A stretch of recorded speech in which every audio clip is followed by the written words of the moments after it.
Assalamualaikum warahmatullahi wabarakatuh. Saya Intan Bayinatus Salihah. Di sini saya akan menjelaskan mengenai apa sih perubahan yang terjadi pada nilai mata uang ketika dipengaruhi oleh beberapa faktor, diantaranya seperti inflasi.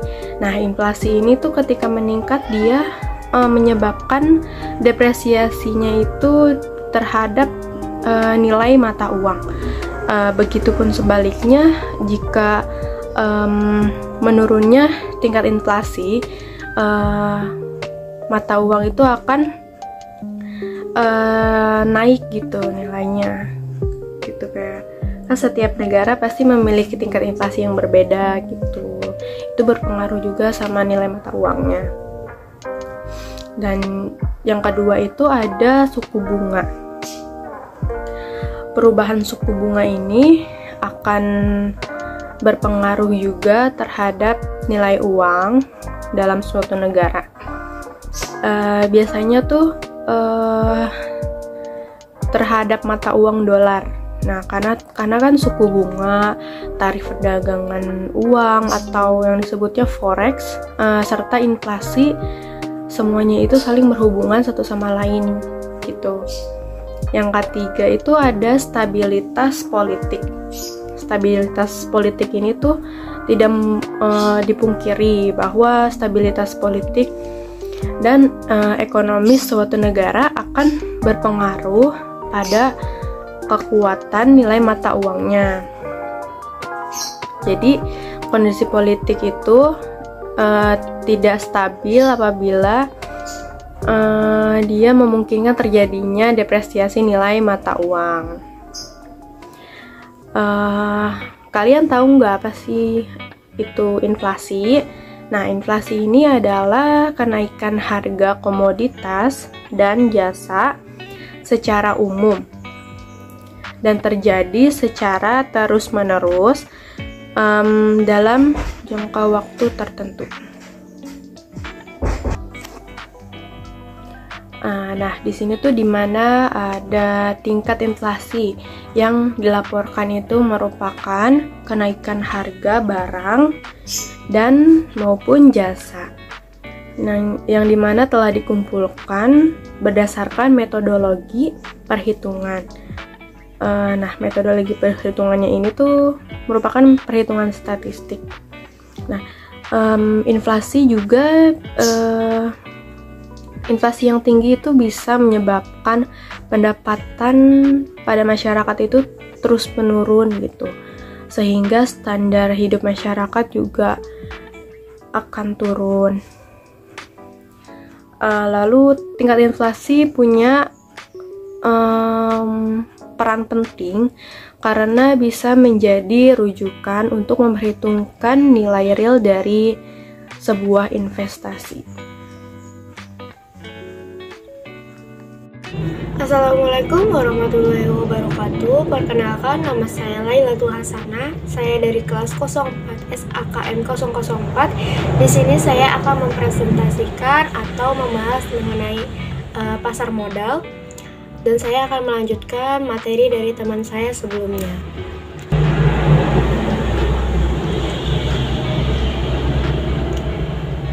Yang pertama, penyebab inflasi. Penyebab inflasi itu yang pertama meningkatkan jumlah permintaan, kedua meningkatkan biaya produksi, ketiga peredaran uang.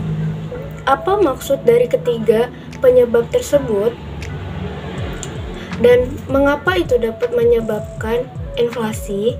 Saya di sini akan menjelaskan sedikit mengenai pertanyaan yang di atas. Pertama, meningkatkan jumlah permintaan. Salah satu penyebab dari inflasi karena dengan meningkatkan permintaan atau demand suatu jenis barang atau jasa, di mana ketika permintaan meningkat sementara stok tidak memadai, maka akan terjadi kenaikan harga yang melambung tinggi sehingga terjadi inflasi di sana. Yang kedua, meningkatkan biaya produksi. Maksudnya di sini itu apa sih? Yaitu inflasi bisa terjadi atau disebabkan oleh meningkatnya biaya produksi yang disebabkan oleh beberapa hal seperti harga bahan baku, atau naiknya upah pegawai yang mengakibatkan inflasi. Yang ketiga, peredaran uang. Mengapa peredaran uang masuk ke dalam inflasi? Ini karena peredaran uang, jika uang yang beredar di masyarakat tersebut meningkat, maka inflasi bisa terjadi karena ketika uang meningkat, semua kebutuhan baik harga pokok dan segala macamnya meningkat, sedangkan pendapatan yang diterima itu tidak sesuai atau mulai menurun. Selanjutnya yaitu pengertian dari pasar modal. Pasar modal yaitu tempat bertemunya dua orang atau lebih. Pasar modal sendiri, pasar sendiri untuk berbagai instrumen keuangan jangka panjang. Nah, dengan jangka waktu itu dari lebih dari 1 tahun, seperti saham, surat hutang atau obligasi, reksadana, dan berbagai instrumen derivatif dari surat berharga. Pasar modal sendiri merupakan sarana pendapatan bagi suatu perusahaan dan pemerintah, dan sebagai sarana kegiatan berinvestasi bagi pemilik dana atau investor.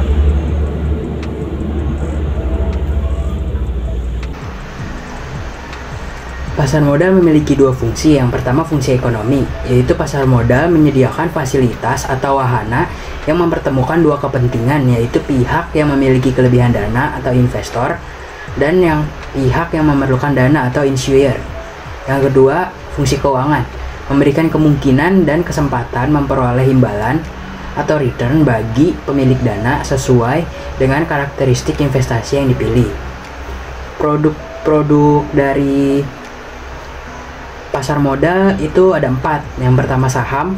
Saham merupakan surat berharga yang memiliki bukti kepemilikan atas sebuah perusahaan. Investor yang memiliki saham di sebuah perusahaan tersebut berhak untuk mendapatkan dividen atau pada saat pembagian laba.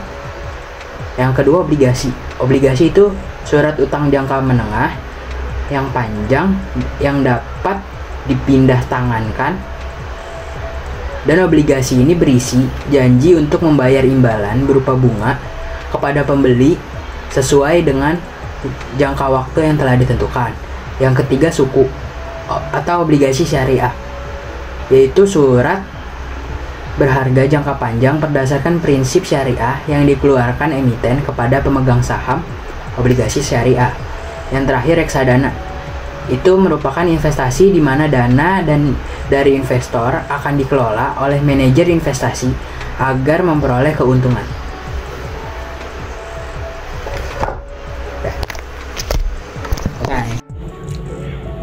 Assalamualaikum warahmatullahi wabarakatuh. Perkenalkan, saya Lailatul Hasanah. Di sini saya akan menjelaskan atau melanjutkan pembahasan dari teman saya yang sebelumnya.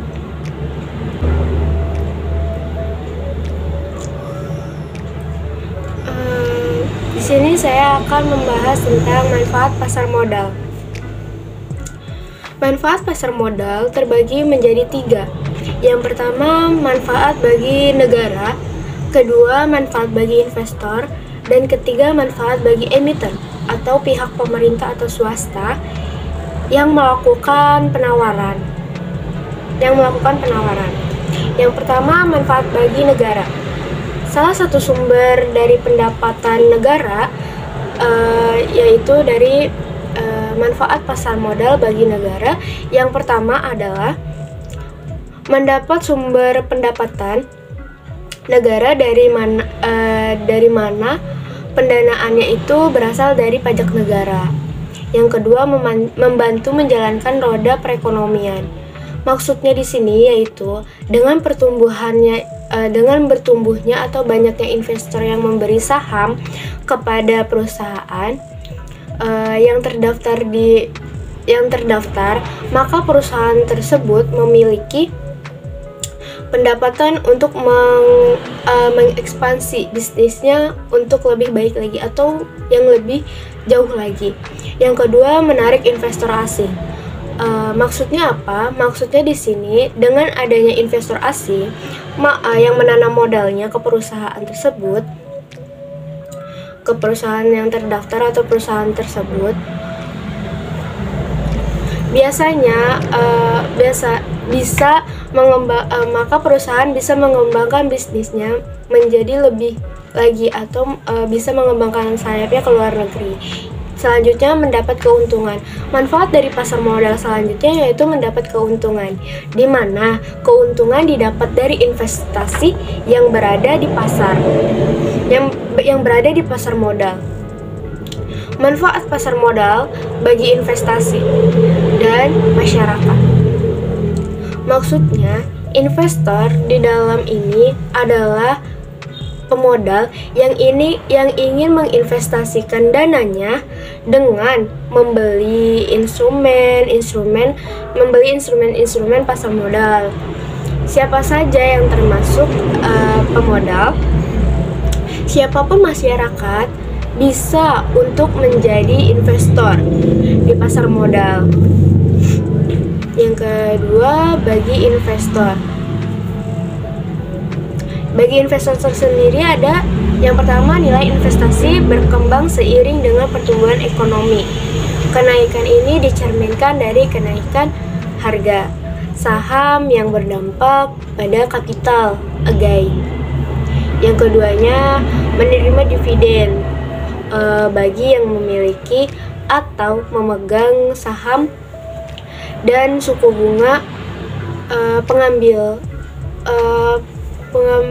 bagi pemegang obligasi. Selanjutnya, dapat berinvestasi di beberapa instrumen sekaligus atau mengurangi risiko. Ketiga, bagi emiten. Bagi emiten ini manfaatnya yang pertama, jumlah dana yang dapat dihimpun berjumlah besar. Kedua, dana tersebut dapat diterima segera setelah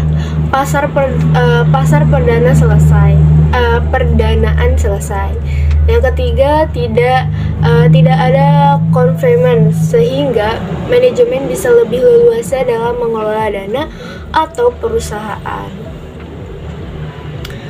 Selanjutnya lagi ada valuabilitas perusahaan tinggi yang meningkatkan citra perusahaan dan ketergantungan emiten pada bank kecil. Selanjutnya di sini saya akan membahas jenis-jenis pasar modal. Jenis-jenis pasar modal sendiri, yang pertama ada pasar perdana atau primary market. Merupakan jenis pasar yang mana efek-efek atau surat berharga diterbitkan langsung oleh emiten diperdagangkan untuk pertama kalinya ke masyarakat sebelum dicatat pada Bursa Efek Indonesia. Untuk kegiatan pembelian efek pada pasar perdana memiliki batasan waktu sekitar 90 hari sejak Pak BPOM memberikan izin emisi resmi kepada masing-masing emiten. Pasar perdana memiliki karakteristik, yaitu jangka waktu pemesanan yang terbatas. Yang kedua yaitu pasar sekunder. Pasar sekunder atau secondary market. Secondary market merupakan pasar keuangan untuk memperdagangkan sekuritas atau surat berharga yang telah diterbitkan di dalam penawaran umum pendanaan. Nah, pasar ini memberikan kesempatan kepada investor untuk memperjualbelikan efek yang sudah tercatat di Bursa Efek Indonesia setelah dilakukannya kayak penawaran melalui Initial Public Offering atau IPO. Setelah tercatat di Bursa Efek Indonesia, saham perusahaan dapat ditransaksikan secara bebas. Jadi perusahaan itu harus IPO baru bisa disebarluaskan. Yang ketiga, pasar trade market. Pasar ketiga merupakan tempat perdagangan saham yang ada di luar bursa atau biasa disebut dengan over the counter market. Nah, the over the counter market ini untuk memproses transaksi yang dilakukan antara market dengan investor yang mana harganya sudah ditentukan oleh anggota bursa. Street market tidak memiliki pusat lokasi perdagangan atau floor trading. Nah, yang keempat adalah pasar keempat atau 40 market. 40 market atau pasar keempat adalah bentuk transaksi jual beli efek bursa antara pemodal dari satu pemegang saham ke lainnya tanpa melalui perantara, walaupun transaksi dalam pengalihan saham terjadi secara langsung antara pemodal satu dengan yang lainnya, tetapi mekanisme kerjanya menghendaki pelaporan terhadap transaksi block sell. Nah, untuk transaksi perdagangan pada pasar ini dilakukan dalam bentuk yang besar. Pada umumnya pasar ini hanya dapat dijalankan dijalankan oleh investor besar guna menghemat biaya transaksi jual beli dari para investor dalam melakukan jual beli. Yang akan bertransaksi langsung melalui electronic communication network. Selanjutnya saya akan membahas tentang perlindungan pasar modal.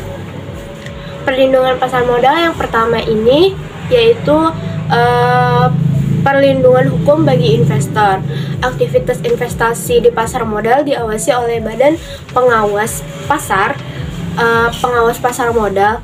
Nah, pengawas ini tidak hanya ditunjukkan untuk melancarkan aktivitas di pasar modal, namun dia juga memberikan hak perlindungan secara hukum bagi emiten, perusahaan maupun investor.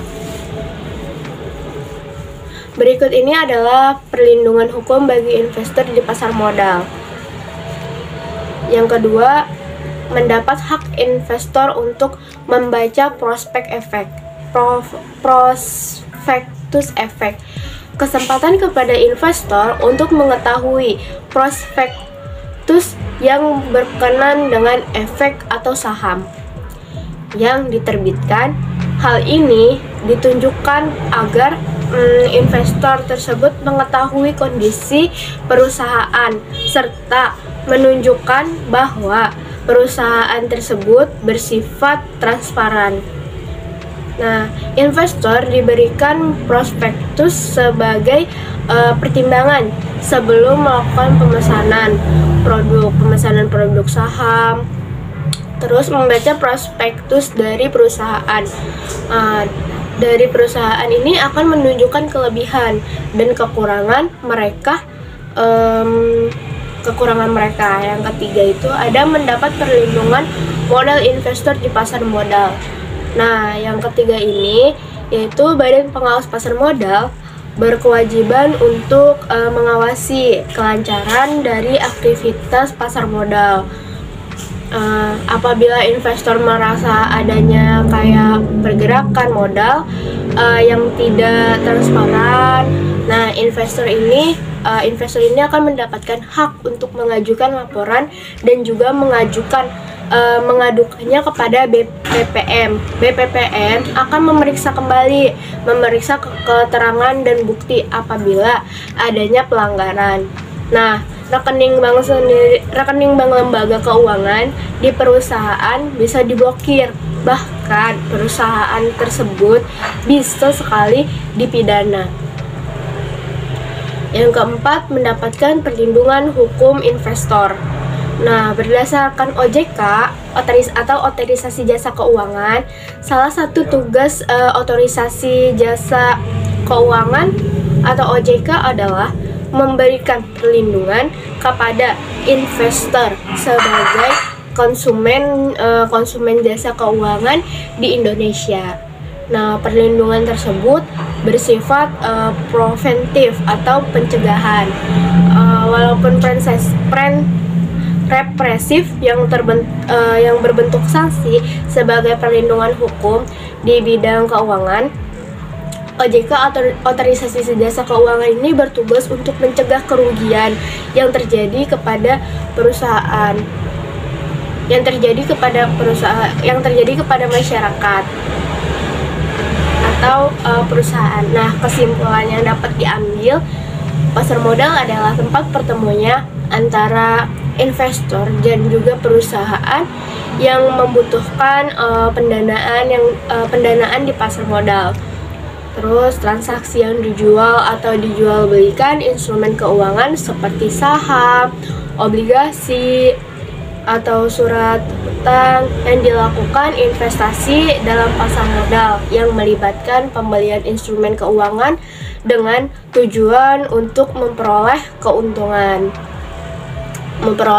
jangka panjang. Nah, pasar modal ini menyediakan berbagai produk investasi seperti saham, obligasi, reksadana, dan juga derivatif. Sebelum berinvestasi juga penting untuk melakukan analisis dan ketelitian. Investasi dalam pasar modal memberikan keuntungan finansial, kepemilikan perusahaan dan diversifikasi portofolio. Namun perlu memahami resiko seperti fluktuasi harga, likuidasi kredit, dan pasar. Sekian yang dapat kelompok kami sampaikan, kurang lebihnya mohon maaf. Wassalamualaikum warahmatullahi wabarakatuh.